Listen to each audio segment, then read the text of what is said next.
তিনি আমাদের পরিবারের অংশ হয়ে গেছেন। বিশেষ করে নওগাঁ পৌরসভার যে পরিবার বিএনপির এটা অবিচ্ছেদ্য অংশ হয়ে গেছে। কারণ এই নওগাঁ পৌরসভার নেতা কর্মীরা যখন বিগত ফ্যাসিস্ট আমলে নির্যাতিত হয়েছে, ধরপাকড় হয়েছে, জেল জুলুম খেটেছে, তিনি সবার খোঁজ খবর রেখেছেন, পাশে সাথে থেকেছে না। কারণ আমাদের দলের দক্ষ যে বাহিনী আছে, যে দক্ষ ইস্পাতে পোড়া আগুনে পোড়া যে মানুষগুলো আছে, তারা অলরেডি প্রতিজ্ঞা করে নিয়েছে যে আগামী জাতীয় নির্বাচনে বাংলাদেশের মানুষের অধিকার প্রতিষ্ঠা করা হবে। যার ভোট সে দিবে, যাকে খুশি তাকে দিবে। তখন এই সাদিক কায়েম শিবিরে আত্মপ্রকাশ করে, কারণ সে অরিজিনালি শিবির। তারপরে লক্ষ্য করেছি দিনের ভোট যেমন রাত্রে শেখ হাসিনা নিয়েছিল, ঢাকা বিশ্ববিদ্যালয়ে প্রফেসর ভিসি থেকে সকলেই এইভাবে প্রহসনের একটি ভোট করে আমাদের ক্যান্ডিডেটকে ফেল করে তাকে পাস করানো হয়েছে। শুধু তাই নয়, ডাকসুই নয়, যেমনটি হয়েছে চাকসুতে তেমনটি হয়েছে রাকসুতে, একটা অবলীলা সৃষ্টি করেছে।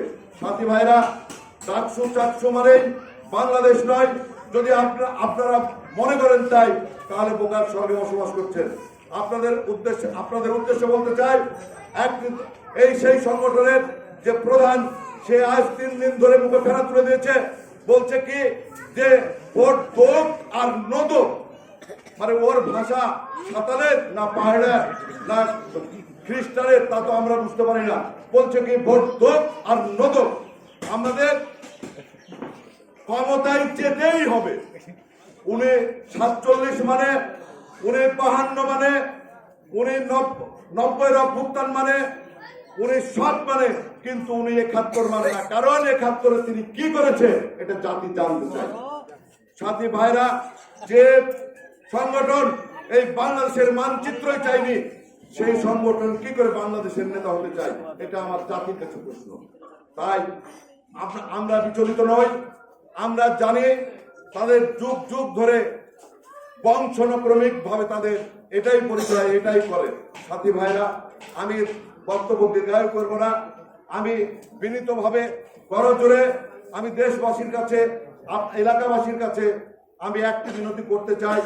আমাদের মা, আমাদের দেশ আজকে অসুস্থ। বাংলাদেশ আজ সুস্থ নয়। 22 নভেম্বর থেকে আজ পর্যন্ত সারা দেশের মানুষ তার চোখের জলে দেশটিকে ভারী করে তুলেছে।